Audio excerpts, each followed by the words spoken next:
So guys आज की इस वीडियो में जानेंगे एट और इन का प्रयोग कैसे किया जाता है। एट और इन का प्रयोग एक ही तरह से कई सारे जगहों पर किया जाता है, तो इन दोनों के बीच क्या अंतर है ये भी जानेंगे। तो पहले समझते हैं इसका क्या प्रयोग है। यूज ऑफ एट, एट का मतलब हो जाएगा कि आप किसी टाइम पर इसे प्रयोग करेंगे, किसी टाइम से प्रयोग करेंगे। जैसे आप बोलते हैं एट 4 o'clock, एट 10 PM, इस प्रकार से टाइम से करेंगे। एग्जाम्पल है, मैं सुबह 4 बजे जगता हूँ। I wake up at 4 AM। यहाँ पर ये मॉर्निंग का टाइम है। यहाँ पर आप देखिए बजे, यहाँ पर टाइम है ये 4 बजे, इससे पहले एट प्रयोग किया गया। मैं आपसे 5 बजे मिलूंगा। I will meet you at 5 AM। I will meet you at 5 AM। मैं आपसे 5 बजे मिलूंगा। तो एट का प्रयोग ऐसे करेंगे टाइम के साथ। वे लोग 2 बजे मैच खेलते हैं। They play the match at 3 PM, 2 PM, ऐसे हम यहाँ पर लिख सकते हैं। अगला यूज है एट का, इसका यूज करते हैं स्मॉल प्लेस के साथ। स्मॉल प्लेस मतलब जैसे at village, eight the bus stop, ऐसे प्रयोग करते हैं। साथ ही जानेंगे इनके बीच अंतर क्या है, एट और इनके बीच, तो आगे आप वो भी समझ जाएंगे। जैसे हम लोग अपने गांव में रहते हैं तो वी लिव एट, अब अपने गांव में यहाँ पर हो जाएगा our village. We live at our village, यहाँ पर गांव छोटा स्तर देखा जाता है। अमन बस स्टैंड पर खड़ा था। Aman was standing at the bus stop. Bus stop भी छोटा देखा जाता है। अब आप समझ पाएंगे कैसे इसका यूज किया जा रहा है। तो यहाँ पर स्मॉल प्लेस के साथ आप यूज करेंगे एट। रमेश घर में काम करता है। रमेश वर्क्स एट हाउस, घर से पहले एट आ गया, यहाँ पर देखिए हाउस से पहले। प्रिया दुकान में काम करती है। Priya works at the shop. Priya works at the shop, Priya दुकान में काम करती है। यहाँ पर आप देख रहे हैं कि आपका मे का मीनिंग दे रहा है हिंदी में, कभी मे का दे रहा है, कभी पर का दे रहा है, और इसका इंग्लिश यूज किया जा रहा है सिर्फ एक वर्ड, और वो है एट। अब एट का अनदर यूज है, जैसे कि फेस्टिवल होता है कोई भी, उसमें यूज कर लेते हैं। कोई इवेंट होता है उसमें भी यूज करते हैं एट का। तो एग्जाम्पल क्या है, एग्जाम्पल है रमेश होली में घर आएगा। तो होली क्या है, फेस्टिवल माना जाता है। तो सेंटेंस बनेगा Ramesh will come to house at Holi. At Holi, Holi festival है, इससे पहले एट का यूज किया गया। प्रिया पार्टी में जा रही है। Priya is going at the party. यहाँ पर देखिए पार्टी क्या है, कोई इवेंट है। यहाँ पर देखिए इससे पहले एट का प्रयोग किया गया।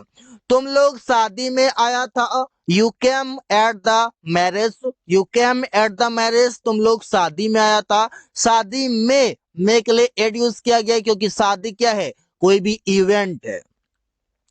वे लोग दीपावली में आएंगे। They will come at Deepavali. यहाँ पर देखिए दीपावली क्या है, एक फेस्टिवल है, इससे पहले एट प्रयोग किया गया है। आई होप कि आप समझ गए, जब भी फेस्टिवल या इवेंट हो वहां पर एट प्रयोग करेंगे, चाहे उसका हिंदी मीनिंग कुछ भी आ जाए। यूज ऑफ एट, इसका यूज करते हैं कॉस्ट ऑफ समथिंग। जब किसी भी चीजों का आप कॉस्ट बताते हैं, प्राइस बताते हैं, दाम बताते हैं, कीमत बताते हैं। इसे सेब 80 रुपये किलो बेचा जा रहा है। The Apple is being sold eight ₹80 kg। यहाँ पर देखिए एट यूज किया गया है प्राइस से पहले। मैंने 200 रुपये में यह खरीदा। आई बॉट इट एट ₹200, ऐसे बोलेंगे। केला 30 रुपये दर्जन बिक रहा है। The banana is being sold at ₹30 per dozen. 10 रुपये दर्जन, तो दर्जन का इंग्लिश हो जाएगा डजन। तो ऐसे सेंटेंसेस कई सारे बना सकते हैं, जहां पर किसी भी चीजों का प्राइस बताना हो वहां पर एट का यूज कर सकते हैं। यूज ऑफ एट, एट का अनदर यूज है, जैसे कि विद नाइट या फिर नून इसके साथ करते हैं, ऐसे at night at noon. Example है, रवि रात में पढ़ रहा था। Ravi was studying at night. Ravi was studying at night, Ravi रात में पढ़ रहा था। रात से पहले, नाइट से पहले एट यूज किया जाता है। उसने दोपहर में खाना खाया। He ate the food at noon. At noon मतलब दोपहर में। हिंदी में तो मीनिंग में आ रहा है, लेकिन इंग्लिश में एट प्रयोग कर रहे हैं।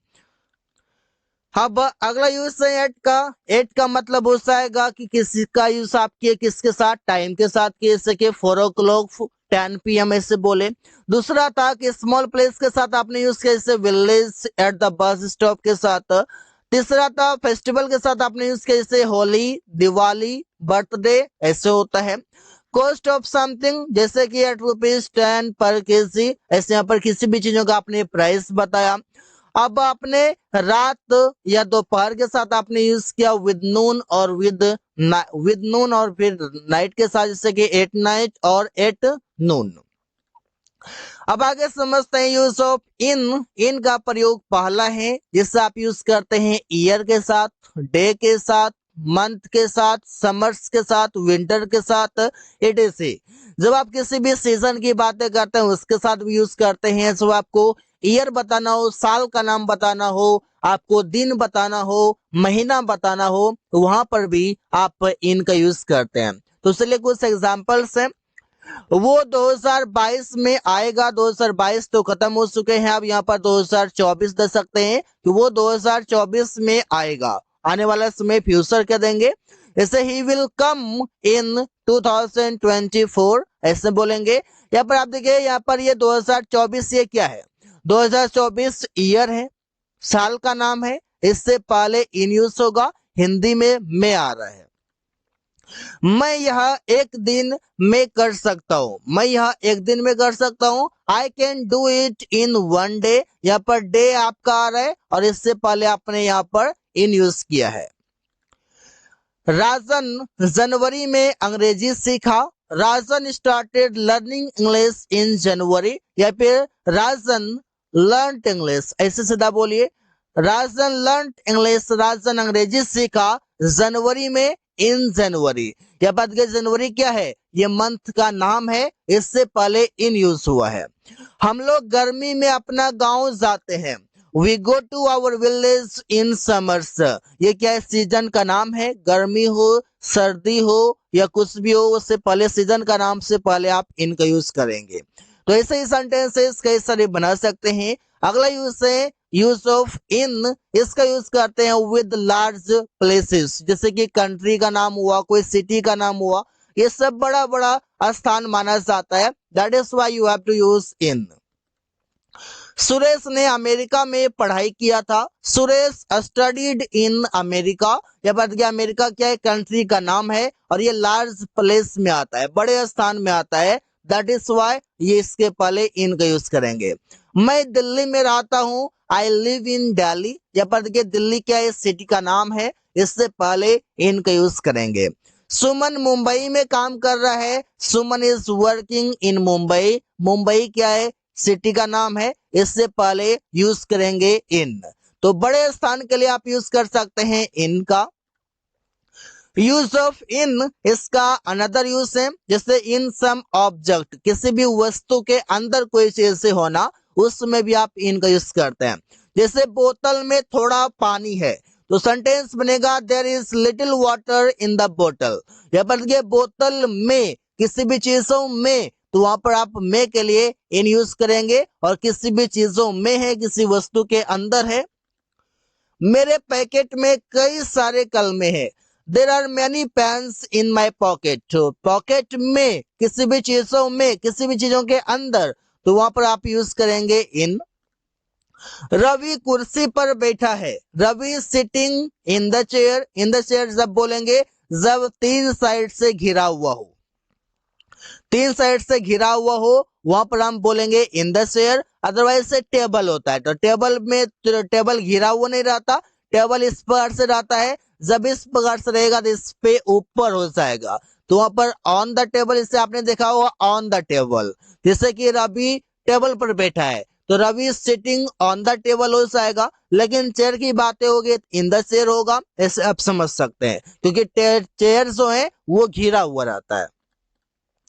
अब आप समझ सकते हैं कि यूज ऑफ इन जो है आपने कितने जगहों पर किया, ईयर के साथ, डे के साथ, मंथ के साथ, समर्स के साथ, विंटर के साथ।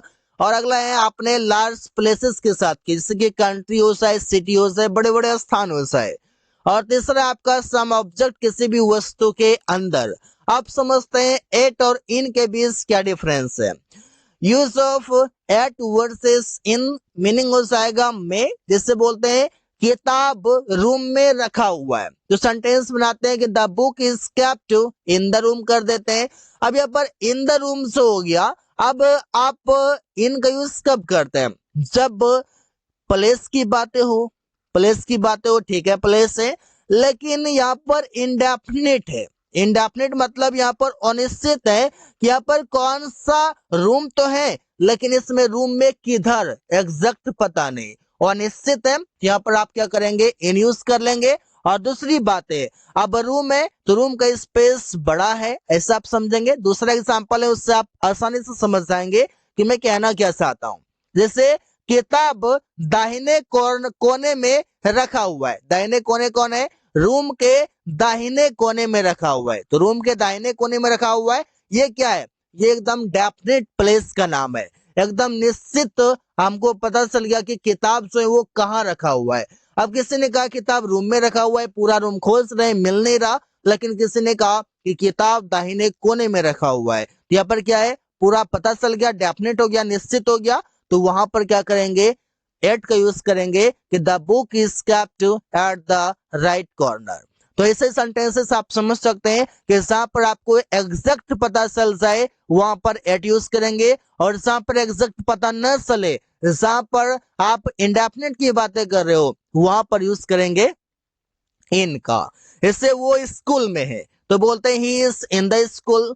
लेकिन अगर कोई बोले कि वो रूम नंबर 2 में है, वो रूम नंबर 2 में है, यहाँ पर क्या हो गया?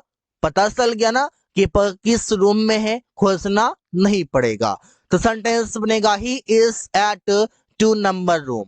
यहाँ पर आप देखिए एट यूज हो गया, क्यों? क्योंकि यहाँ पर हमको पता चल गया, डेफिनेट हो गया। अब प्रिया क्लास में है तो प्रिया इज इन द क्लास, यहाँ पर क्लास में इन यूज हो गया क्योंकि ये इंडेफिनिट है। लेकिन अगर कोई बोले कि प्रिया बेंच नंबर 5 में बैठी हुई है, तो ये क्या हो गया? डेफिनिट हो गया, पता चल गया, निश्चित हो गया। तो सेंटेंस बनेगा Priya is sitting at the bench number 5। तो ऐसे ही सेंटेंसेस कई सारे बना सकते हैं। अगला यूज समझते हैं एट वर्सेस इन का। इसका भी मतलब में है, जैसे कि वो 6 बजे आया तो सेंटेंस बनाते हैं ही केम एट 6 o'clock। अब 6 o'clock क्यों बताते हैं और इससे पहले 8 क्यों लगाते हैं? अब यहाँ पर 6 है तो बजे के लिए ओ क्लॉक, और 6 के लिए यहाँ पर 6 इंग्लिश में लिखेंगे। अब यहाँ पर 8 यूज इसलिए हुआ है क्योंकि हमको पता चल गया कि ये क्या है? डेफिनेट टाइम है। डेफिनेट मतलब निश्चित समय है, और जब निश्चित समय है तो उससे पहले एट का यूज करेंगे। जैसे वो सुबह में आया, ये भी तो टाइम है सुबह भी, इससे के साथ यूज करेंगे इन। जैसे ही कैम इन द मॉर्निंग। अब ये मॉर्निंग जो है ये ड्यूरेशन की बातें हो जाती है, 4-5 घंटे का टाइम आप ऐसे समझ सकते हैं। लेकिन यहाँ पर मॉर्निंग जो है ये हमको पता नहीं चला कि इसका कब आएगा, वो मॉर्निंग में आएगा, लेकिन 4-5 घंटे का है, वो कब आएगा? लेकिन कोई बोले नहीं वो 6 बजे आएगा, तो एग्जैक्ट टाइम हो गया। जब एग्जैक्ट टाइम हो जाए तो एट, और जब एग्जैक्ट टाइम ना हो तो इन यूज करेंगे। यहाँ पर मे के लिए आप समझ सकते हैं। रमेश शाम में किताब पढ़ता है तो बोलते हैं Ramesh reads the book in the evening. ये इवनिंग क्या हो गया? ये भी तो टाइम है, लेकिन शाम का समय भी 3-4 घंटे का होता है, तो वहां पर हमको पता नहीं चल रहा है कि एग्जैक्ट टाइम क्या है। लेकिन अगर कोई बोले कि रमेश 7 बजे किताब पढ़ता है तो 7 बजे क्या हो गया? एग्जैक्ट टाइम हो गया। जब एग्जैक्ट टाइम हो जाए तो वहां पर यूज करेंगे at Ramesh reads the book at 7 PM। तो ऐसे ही सेंटेंसेस कई सारे बना सकते हैं। आई होप कि आपने एट और इन का यूज सही से सीखा, समझ भी लिया, डिफरेंस भी समझ लिया। So guys, thanks for watching, that's all for today.